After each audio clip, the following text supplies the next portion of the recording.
So, ayun na nga guys, napanood nyo naman yung videos ko, ano. So, ngayon guys, ipapaliwanag ko naman sa inyo kung bakit kinakailangan pa ng QRT o ng QC doon sa paint area.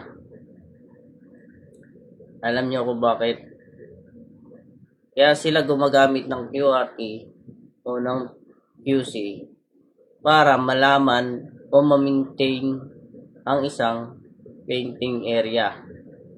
Kung gaano siya ka-quality at gano'n na siya ka-isa pagdating sa finishing paint.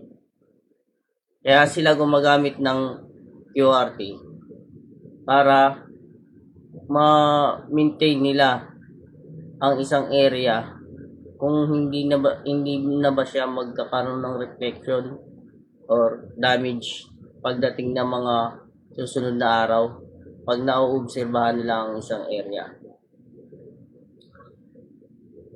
Kumbaga, pinapatakbo pa ng ilang araw bago i-check ng isang